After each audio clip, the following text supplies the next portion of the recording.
तो फ्रेंड, आज के वीडियो सीरीज के अंदर हम लोग लास्ट यूनिट डिस्कस करने वाले हैं data mining and data warehousing के अंदर। लास्ट यूनिट है ये, जिसमें हम लोग शिवानी बुक का डिस्कशन कर रहे हैं कि किस तरीके से आप इस बुक को एज ए रेफरेंस लेके चलेंगे, कौन कौन से टॉपिक्स को इस बुक से लिखना है, कौन कौन से टॉपिक्स को स्किप करना है, उस पॉइंट ऑफ व्यू से हम लोग लगातार डिस्कशन कर रहे हैं। और मैंने पहले ही कहा था कि अगर आपने मशीन लर्निंग बेहतर तरीके से पढ़ा है तो एक आध यूनिट का तो कंसेप्ट वैसे ही क्लियर हो जाएगा मशीन लर्निंग की मदद से ही।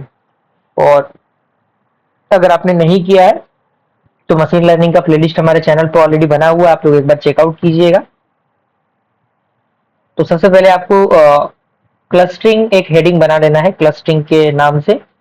और ये बेसिकली मशीन लर्निंग का ही पार्ट आता है, क्लस्टरिंग मशीन लर्निंग का ही पार्ट है। तो पूरा क्लस्टरिंग के बारे में पूरा पैराग्राफ यहाँ पे दिया गया। पैराग्राफ को आपको क्या करना है, ब्रेक कर करके एक एक पॉइंट्स लिख लेने हैं एरो बना के, क्योंकि पॉइंट्स से लिखेंगे तो चीजें काफी आसान हो जाएंगी और काफी बेहतरीन भी दिखेंगी। और पैराग्राफ में चीजें काफी हौच पौच हो जाती हैं तो चीजें एग्जामिनर को समझ में भी नहीं आता। उसके बाद आपको लिखना है कुछ इंपॉर्टेंट, कह सकते हैं कि मैट्रिक्स जी हैं और कुछ रिक्वायरमेंट है for the clustering in data mining, जैसे आपका ability to deal with noisy data, high dimensionality, discovery of cluster with arbitrary set, ability to deal with the different type of attributes. और भी बहुत सारी चीजें इसके अंदर आती हैं, स्केलेबिलिटी है, यूजेबिलिटी है। उसके बाद आपको एप्लीकेशन लिखना है क्लस्टरिंग का, और डिफरेंस आपको ये लिखना है क्लस्टरिंग एंड क्लासिफिकेशन के बीच में, क्योंकि डायरेक्टली अगर डिफरेंस बिटवीन वाला क्वेश्चन आता है तो ये क्वेश्चन पूछे जा सकते हैं। उसके बाद फीचर्स जो है क्लस्टर एनालिसिस के, क्लस्टरिंग टॉपिक के अंदर ही अभी हम चल रहे हैं, आपको अलग से कोई टॉपिक नहीं बनाना है। तो क्लस्टर जो आपका क्लस्टर एनालिसिस है उसी के अंदर आपको इसके मेरिट और डिमेरिट्स को, उसके फीचर्स को आपको ऐड करने हैं, लिखने हैं। उसके बाद आपको आगे बढ़ते हुए चलना है और different type used in clustering, जैसे आपका डेटा मैट्रिक्स क्या होता है, डिसिमिलरिटी मैट्रिक्स क्या होता है, क्वांटिटेटिव मैट्रिक्स क्या होता है, बाइनरी डेटा क्या होता है, क्वालिटेटिव नॉर्मल डेटा क्या होता है, क्वांटिटेटिव ऑर्डिनल डेटा क्या होता है। ये सारे डेटा का बेसिक अंडरस्टैंडिंग आपको अच्छी तरीके से क्लियर होना चाहिए। उसके बाद आपको आगे बढ़ते हुए इन चीजों को स्किप करते हुए आगे बढ़ना है। उसके बाद आपको कौन सा टॉपिक लिखना है, उसके बाद आपको मल्टी लेवल एसोसिएशन रूल लिखना है। ओके, तो मल्टी लेवल एसोसिएशन रूल यहाँ पे अच्छी तरीके से डिस्क्राइब किया गया पैराग्राफ की मदद से। आप पैराग्राफ को पढ़ लीजिएगा, उसके बाद पॉइंट को अलग अलग करके सेपरेट करके पैराग्राफ को ब्रेक करके पॉइंट वाइज चीजों को लिख लीजिएगा, ताकि पैराग्राफ ना दिख के एक पॉइंट दिखे, ताकि पॉइंट आपको जल्दी याद होगी और चीजें अंडरस्टैंडिंग होने में भी थोड़ी सी बेहतर रहेगा। उसके बाद इसका फिगर भी दिया हुआ है, बना सकते हैं सारे फिगर्स, सारे फंडामेंटल्स यहाँ पे दिए गए हैं। ओके, उसके बाद आगे बढ़ते हुए इन सारे टॉपिक्स को स्किप करते हुए आपको आगे बढ़ना है। और यहाँ पे कुछ और भी चीजें हैं, जैसे बिनिंग है। बिनिंग यहाँ पे आपको क्वेश्चन नंबर 19 के अंदर दिख रहा होगा।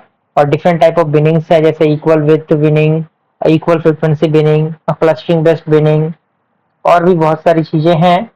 उसके बाद इन सारे टॉपिक्स को स्किप करते हुए आगे बढ़ना है, जिसमें कि आपका जो major classification of clustering method आता है, यहाँ पे दिया हुआ है मेजर जो क्लासिफिकेशन है क्लस्टरिंग का, उसको आपको लिखना है। जैसे आपका पार्टीशनिंग मेथड है, उसी के साथ साथ आपका हायरार्किकल मेथड है, और भी बहुत सारी चीजें हैं जिनको आपको ऐड करना है, लिखना है।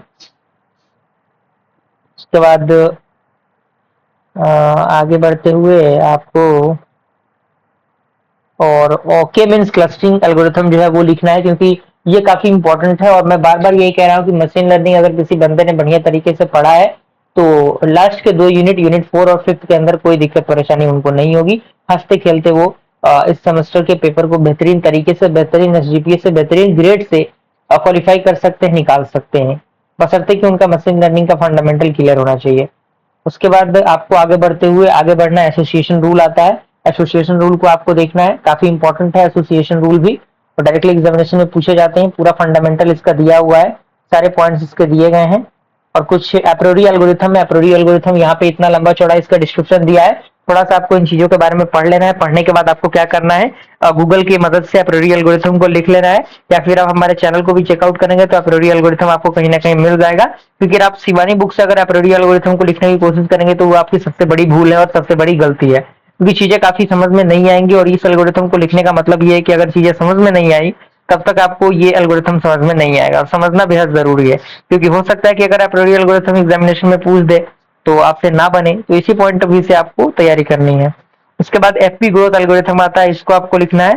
और शिवानी बुक में काफी कॉम्प्लेक्स तरीके से दिया गया है जितने भी एल्गोरिथम्स हैं, तो मैं रिकमेंड नहीं करूंगा इससे लिखने के लिए। गूगल की मदद आप लीजिए, यूट्यूब का मदद लीजिए, सारे जो चीजें हैं वो दी हुई हैं, और इन पर थोड़ा सा न्यूमेरिकल क्वेश्चन प्रैक्टिस कर लीजिए, क्योंकि अगर लेवल उठता है तो न्यूमेरिकल क्वेश्चन भी तैयार होना आपके लिए बेहद जरूरी है। ओके, तो इसी के साथ हम लोगों ने यूनिट नंबर 1 से लेकर यूनिट नंबर 5 तक के पूरे कंसेप्ट को देख लिया, और मुझे पूरी उम्मीद है कि आपको वीडियो जरूर पसंद आए होंगे, और अपने फ्रेंड्स के चीजों को शेयर कीजिएगा ताकि वो लोग भी इन चीजों का फायदा उठा सके। मिलते हैं ऐसे इंटरेस्टिंग वीडियो के साथ, तब तक के लिए थैंक यू।